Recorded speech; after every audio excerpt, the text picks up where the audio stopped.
barbaanne jirra. Maqaa kan isin jaan? Maqaan kiyyaa Ismaa'il Abdallah naan jaanii. Galatoomii Ismaa'il Abdallah bakka rabbi har'a nagaan bakka tana sifitee wal nu agarsiise wal nu barsiise. Anillee maqaan kiyyaa Maamad Arif Hasan naan jedhanii. Ati fuudhu isin jaan intala pirezidaantii biyya kamii fuudhuu feetame?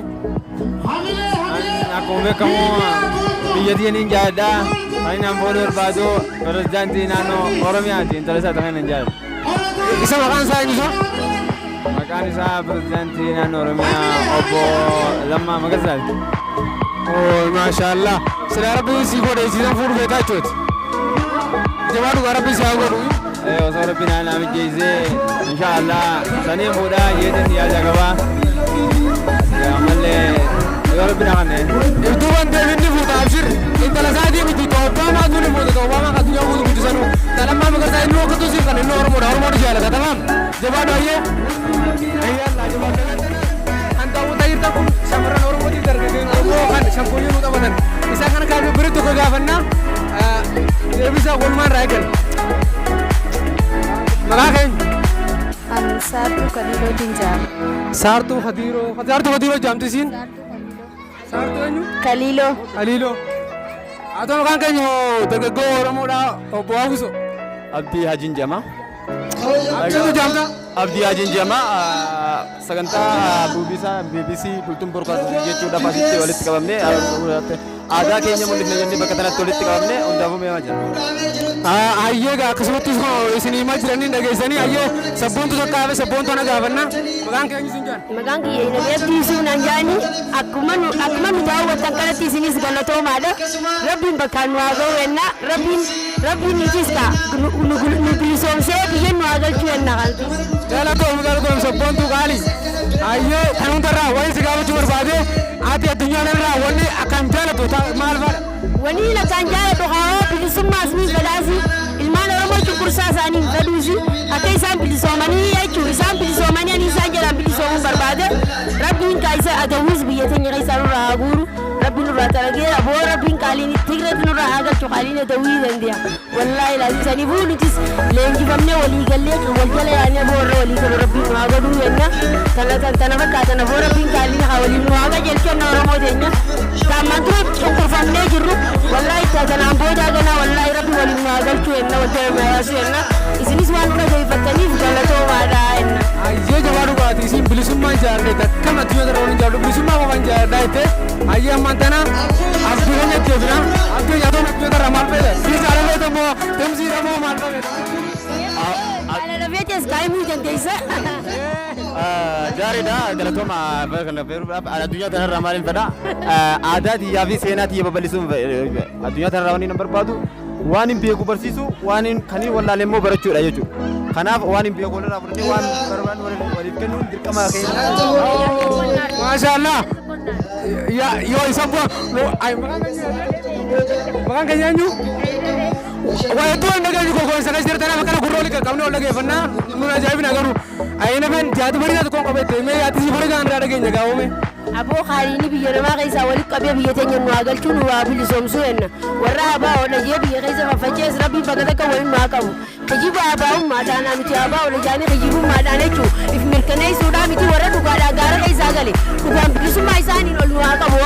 Dhugaa waan ta'eef ayyee gaa dubbii ta'an akka dhugaa waan ta'u Oromoon komitii nu barreessanii komitii nu barreessuu hin teessan. Ammaan tana saartuu deebuu jirre ammaan tana ijaarsateen gaafanne saartuu seeraan seefine saartuu sabboontu Oromoo saartuu ana gaafanna saartuu addunyaa irraa mee maaliif maal jaalatta waan babbareedduu waan nyaatan haa ta'u waan dhugan haa ta'u jaalala haa ta'u bilisummaa haa ta'u feeti mee maal jaalatta? Wallaahi ani jalqaba bilisummaa Oromootiin fedha. Bas yoo Oromoon bilisoomte nutillee akkana biyya namaa keessatti faffacaanee doktorri keenya ijoolleen sammuu qabdu biyya namaa keessatti asii hammaa mandiitu rabbiin tokkummaadhaan biyya nu haa galchu yaadni kiyya guddaan tanuma.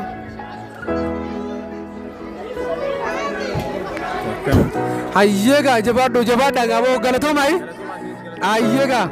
hayyeegaa sabboontota keenya nagayaatti hayyee maqaan keenya isin jedhan? Maqaan kiyya Muhammad Misbaa naan jaani. Muhammad Misbaa hayyeegaa baga kana waltajjii irratti argamte ati intala odoo rabbisii godhe intala pirezidaantii biyya kamii fuudhu fedhe odoo rabbisii godhe. Ani osoo inni rabbinaa godhee intala pirezidaantii naannoo Oromiyaatiin fuudhuu fedha. Pirezidaantii sun naannoo Oromiyaa sun maqaan isaa eenyu? Intala Abiyyi Ahmad. Intalti Abiyyi Ahmad dubaatti gurraachatti asii viidiyoo isin intala mootummaa takkaati. Intala mootummaa isin isin illee diriiroo. Nabarti gaanis waan Oromoo ta'e waan afaan tokko dubbannuuf wal gaggaafanne ilmi namaa kan garaa akkasitti wal bara hin jiru. Ibidaamotiin ammallee ibidaamotiin biraa deebisii an dhiiraa jechuun ibidaamotiin godhatu sifee amalee kan cabsu. Yoomiyyuu taate ilmi dhiiraa hin laallata malee hin laallatamu. Filatamaadha malee hin filatamu. Kana waan ta'eef ilmi dhiiraa tokko dhalaa kamiyyuu biratti illee taanan tuffatamaadhaa miti. Dhugaafeeti jabaadhu amma lafti waan deebisin laakiin eenabeen tuyyaa akii billaahi haasoo bareedaa qabdi eenabee haasoo bareedaa tokko qabdaa ijaa jechuun haasoo kan kee bareedaa tokko haasamee waa'ee Oromoo tana hedduu jaaladhaa laakiin silaa pirezidaantii biyya tokko gurbaan miidhagaa takka silaa heerumuu fedhe akkama heerumuu fedhe. Aboo heerumnis zamana keessa jiru kana faayidaan qabuusi zamana keessa jirutti heerumni faayidaan qabu haalli nuti ammatti jirru kunis haalli kun gaarii miti aboo ashiisha jaanii tumool jaanii wallaa ilmaan keenya gaara keessatti aragamaa jirani rabbii kaaliini bakka takka waliin maa qabu jenna wallaa ilmaan keenya ilmaan aadaaf abbaan suutii jiran jaanii eegan osoo hin dawwalletuwanii gaara keessa rasaasni baan nama gataa jira rabbii kaaliini bakka takka waliin nu qabee wallaa ilisi rabbiin biyya teenya nu haa galchuu jenna wallaa aboo bira guddisii ol yaanii nama shan nama jaaboo meeshaadhaan bineentiidhaan nama dhoolii dhufu jirani rabbiin kaaliini waliin qabee haa wallaa ilisi biyya teenya nu deebisee bilisummaa dhugaa rabbiin nu kanne wallaa yadawii biyya keessa irraa duguuguu ijaa ta'an yaanni xiyyaan galumaa bakka galatoomaadhaa waan nu dhageeffattaniifi. Galatoome tajaajilaati. Ashe marka fuunee kan duudhaa fi daawwattoota keenya guyyaa irraa kana ayyaana kutoortu kolfeenyi sabboontu guddoo qaban eessisni daannee jirra laakiin waan isin feetu qaban addunyaa irraa meeti maaliif maal jaalatti?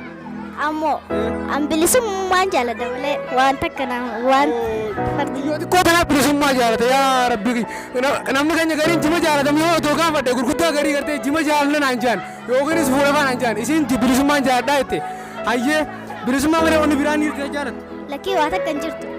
Bilisummaa malee biraan feetu? Waa takka uffadhu. Waa takka uffadhu. Ayi ati kana wanni feetu biraan jirtu bilisummaa malee. Jechuun jiraami waan akka bineeltii kana hin jaalattu qaadhimaa kana. Lakkii uffadhu. Ziyaarin godhin. Lakkii uffadhu. Dhuguma himma dhaatiidha. Dhuguma akka. Miidiyaa kun miidiyaa gaariidha. Laa dhugumaa hundi hima waa takka uffadhu. Waa takka hin feetu? Waa takka uffadhu. Ayyee rabbi bilisummaa si haa kennu jaarsa sin aarsine kasin daarsin rabbi si haa kennu quraammi. Amiin. Aywa rabbi akka fedhiteetti si haa ta'u amiin. Amiin. Du'aa si haa godhan ta'u tonni kan jalleen jabaadhu san maafu. Ayyee kutu.